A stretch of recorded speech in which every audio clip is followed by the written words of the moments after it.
Welcome to the Green Lab Futures Talking Social Innovation podcast with your host, me, Scott Douglas. We'll be bringing you the conversations that we are having with industry, education and the community to help us develop and shape our views and understanding on the future roles of social innovation. We hope you enjoy.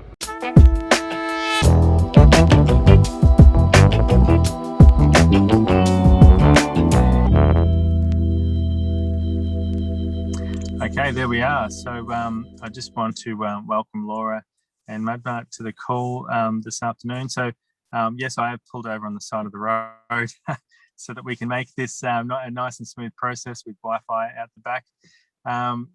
Guys, thank you very much for making the time to chat.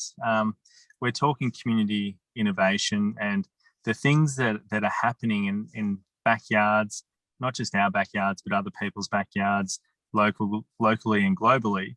And I'm really looking forward to having this chat with you guys this evening, because there's some really powerful stuff that both of you have been a part of that I feel we need to talk really loudly about to let people know, what they can do to have an impact. So I'll pass it over to you, Laura, if you just want to give us a bit of a rundown about your background and experience in the space. Yeah, sure thing. Thank you, Scott. So I've been working in a range of fields in community development and education for many years. So back in 2013, I moved to Nauru and I was working in with refugees and asylum seekers that were being detained by the Australian government there. So that was a whole experience and very confronting and very real to see how challenging it is when people are kind of locked up without much hope for the future. And I got to a point working there that I started to feel quite depressed and upset myself that I wasn't making an impact and helping and improving people's lives. So I decided to do something myself, hands-on, grassroots, just get out there. And I traveled to Indonesia, a place that I felt very connected to for many years, and wanted to meet some refugees in the community there. So I went to Jakarta, in the capital, in Java in Indonesia, and reached out to lots of different people. And I met this one young Hazara man in Jakarta, and he said, if you jump on the back of my motorbike, I will ride you up the hill to this hillside community with all these refugees, a community of people living there, and introduce you to the community. And I said, all right, and jumped on the bike and went up the hill to this area. From there, I met a family, a refugee family, and they were living in a small house, a small room, and their neighbours were very curious. Who is this Australian woman? What is she talking about? And they came and knocked on the door, and within about half an hour, I think I had 40 people with tea and Afghan bread and sitting on the floor and the kids on my lap, and everyone wanted to know what was happening. So at that stage, I only really had vague ideas and aspirations of helping. Over time, I strengthened my idea of supporting the community through doing some fundraising and some community engagement, quite a few trips where I met lots of people, and with the same Sky as co-founders, Brad and Julia, we did some consultations where we met people like Maham's family doing some amazing refugee projects there, and wanted to support the community, and their main goal was education. So we rolled with that because my strength and background is education. So worked to set up the refugee learning nest, which is still operating as a amazing refugee-led learning space, and supporting projects like Refugee Learning Centre as well. Oh, wow. And so that was that's somewhat of a jump from wanting to help to jumping right in and kind of getting getting involved at the grassroots level. How long did it take for you to kind of build that confidence to take that leap? The time it took to take that leap was working in Nauru. Maybe after about a year of working there, that's what really spurred me. And then from the first time I went to Indonesia, to meeting the community, doing the consultations, setting up the support to create the learning centers, and Same Skies, the organization that is overseeing all this, maybe about 6 months. Wow. So that's like a rapid learning process, which is, and I think this is what we're finding now when people kind of develop this passion around something that they can see they can have an impact on. It's quite a quick learning process. And I want to bring Maham into the conversation as well. So how did you guys cross paths? Kia ora. I would like to introduce myself. My name is Madhia, actually. I go by the name Madhia, but then I've got two names, which is confusing. But I met Laura back when I was in Indonesia, living as refugees a couple of years ago. Currently, I'm residing in New Zealand, where we settled now. It's been two and a half years.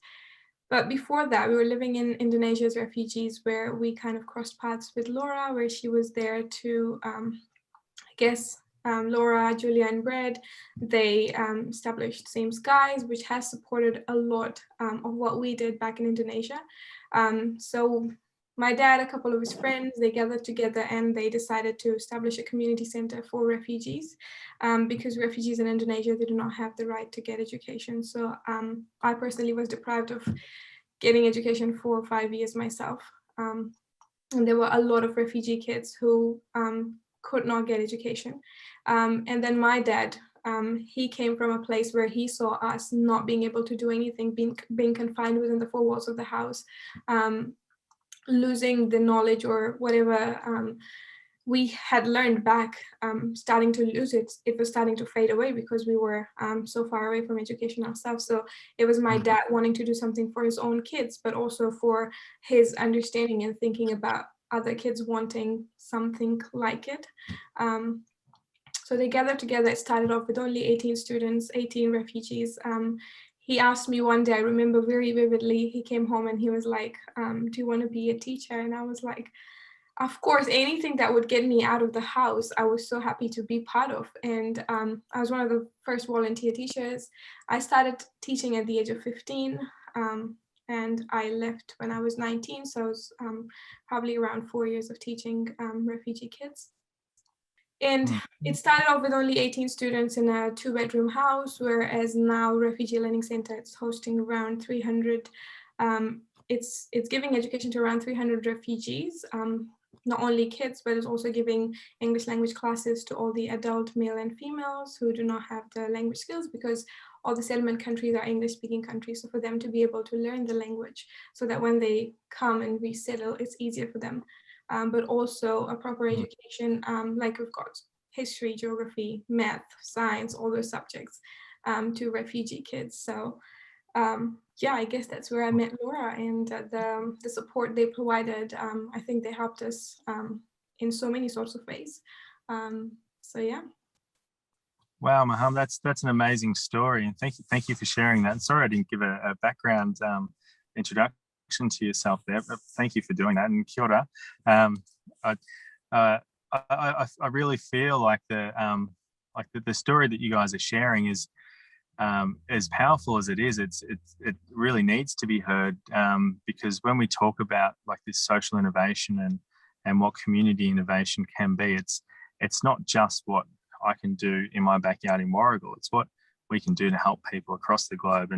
And I really I love that concept, Laura, that you went over after having that experience in Nauru to wanting to help and do, and then you've met a number of people, and I'm assuming when you were in Indonesia, that's where you guys met through the program, and then that you were able to have that engagement with lots of different people to support them on their learning journey while coming through the process that they're also coming through.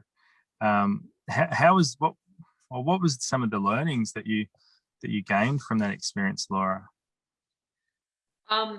so many learnings. The strength of the community of refugees was constantly like blows my mind, of their resilience and their capability and their compassion, and the ability that within the community solutions can be found, you know, within that was a major lesson. At first I thought, oh, the only model this could work would be to have to pay the refugees to be teachers, but they don't have working rights, and I wouldn't know how to constantly fund salaries for teachers. And then people like Madhia put their hands up to volunteer, and this means that it's a somewhat sustainable model in terms of human resources. And there are many benefits for volunteering for people's personal, life purpose, and the joy that you'll get from supporting children to grow, being a part of the community, etc. So that's an example of a really powerful lesson. Of course, lots of organizational and program management type lessons in actually delivering something in Indonesia, which is a funny country with lots of strange things happening. Yes, I can imagine. A friend of mine tried to set up a sunscreen spray-on business on the beaches of Bali, and the legislation requirements that existed in that country just wouldn't allow it to happen, as good as an idea as it seemed. But just going back to some of those learnings, and I can see how the powerful learning experience is to that connection that you just brought back to Madhia's community and the people that were learning from each other. Because from your experience as well, Madhia, it wasn't just the curriculum that you were teaching from, but it was also the challenges, I imagine, and the experience that you were bringing to those sessions, which is, that's what teachers need to be able to bring. I think the way I see it, I feel like if not for the Learning Center, life would have been much, much different for myself personally, let alone all the refugee kids who would come and, spend those few hours with people with similar life experiences and know that they belong there, and there was this sense of community. And also that, and I think what I found before the Learning Center, the most challenging was waking up and not looking forward to anything, because there was just hopelessness, and you would wake up and there was nothing that you could look forward to. Whereas after the Learning Center, there was something you would wake up to. You had a purpose, you had something to do in life. And I think that was, for me, my personal driver of like working every day and giving back to community with so much passion and so much dedication. I think I can speak on behalf of all the other teachers who are volunteers, now the teachers, the management, everyone involved in the centers right now. And I think now there are so many other centers that are being around Bogor and even Jakarta, where all these refugee kids can go, and even if that's not like 100% formal education, they're going there and they're gaining something, they're learning something, but most importantly, it is something. There is a place where they can go and feel like life has a purpose and there's more to life than just because years and years of uncertainty and not being able to do anything, not having your rights,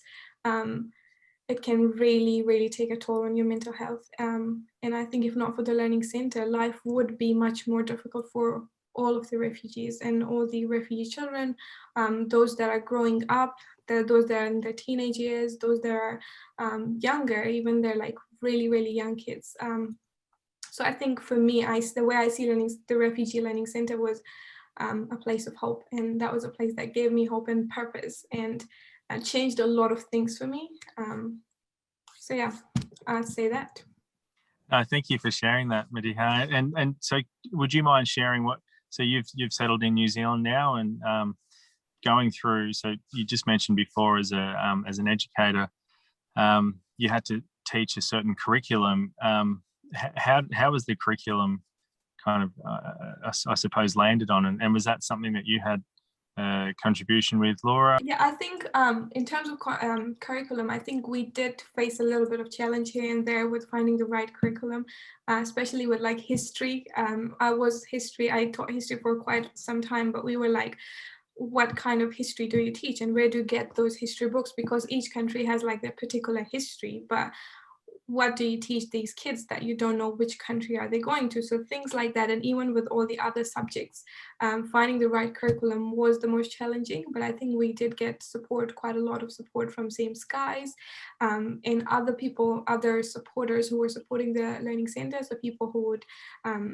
there were other people who would help with fundraising, and there were all these other supporters that helped us find some curriculums that were like proper, all these books and workbooks that was for like grade 1 to grade 6, and then for all these different subjects. So I think we went along with that, trying to make sure that it's the right and most appropriate one for the kids that we were catering to. Great. And sorry, just going back to yourself as well, your pathway now, or I suppose my uncle Gilbert, who's a Maori counsellor in Wellington, always calls it the journey. How's your journey now? So to give some context, I'm currently studying law and political science. I'm a second year law student right now, and I'm part-time working as well. And I'm here working with former refugees and migrant youth right now as well. So I think the passion and the desire that, I was working there, and it didn't stop there. And I think it's just growing and growing. And the reason why I chose to study law was also to give back to my community, because I feel like at one point I didn't have the voice and I didn't have the privileges that I have now. So it feels really, really wrong for me to now become settled and forget about all the other people that are still struggling and that are still there in Indonesia. So uncertainty, COVID has made the situation much worse. Countries have closed their borders. So the refugee intake has become even slower. So I feel like it's a responsibility. I feel a responsibility towards all the people that are still there, to all those students that I taught for 4 years, to all those friends and, the community that's still there. So I guess that's the reason why I'm doing what I'm doing. Yeah, wow. And that's gosh, that sounds like an amazing journey that you're on, in a way to give back, but to also carve out your journey as well, which is, I think, really powerful. Congratulations on being able to do that, Madhia. Laura, just going back to the so your role within the organisation. So you're a co-founder.